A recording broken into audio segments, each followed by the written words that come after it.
안녕하세요. D&D 성형외과의 박상원 원장입니다.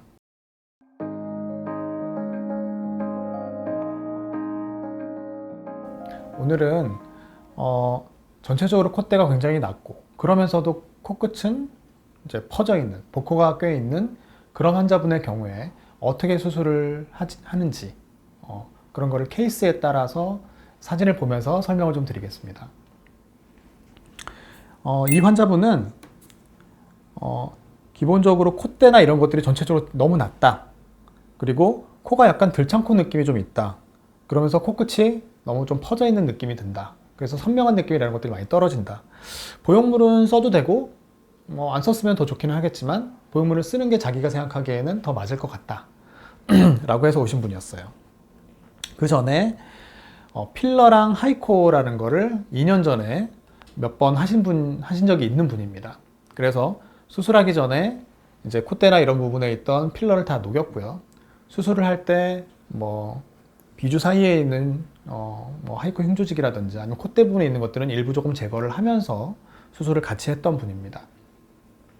실제로 이제 케이스를 보시면 필러를 녹이고 나니까 실제로 본인 원래 코 모양보다도 더 꺼졌다고 환자분이 얘기를 하셨어요. 그러니까 그만큼 이제 콧대가 낮다 보니까 필러를 많이 넣게 되고 그러다 보니까 피부가 많이 얇아지다 보니까 이제 이런 것들이 생긴 건데 약간 콧대 부분에 멍든 것도 살짝 보입니다.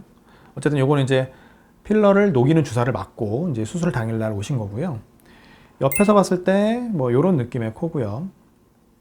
수술 전에는 이렇게 중간에 꺾이는 느낌도 있고 코끝이 되게 둥그렇게 떨어지는 요런 느낌의 코였어요. 이마뼈 있는 부분하고 미간 사이의 높이 차이가 꽤 많이 나는 분이었습니다. 그래서 이런 분들 같은 경우는 미간을 꽤 높여야 되는 타입이기 때문에 보형물을 쓰는 것도 괜찮은 타입입니다.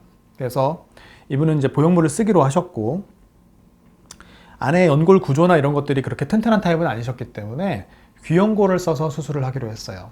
안에 전반적으로 옆에서 보시면 알겠지만 이 콧대 중간 연골이 사이즈가 그렇게 크지 않고 코끝에 있는 연골만 퍼져 있는 정도라든지 또 이렇게 그런 정도가 많이 있는 타입이셨기 때문에 코끝은 많이 높여야 되고 연골은 상대적으로 중간 비중격 부분은 또 낮은 그런 타입의 코기 때문에 비중격은 건드리지 않고 또 매부리도 건드리지 않고 귀연골만 사용을 해서 기본적으로 콧대를 만들고 콧대 중간 매부리 부분 아래쪽 부분은 이제 귀연골로 콧대를 새로 만들면서 수술을 했고요.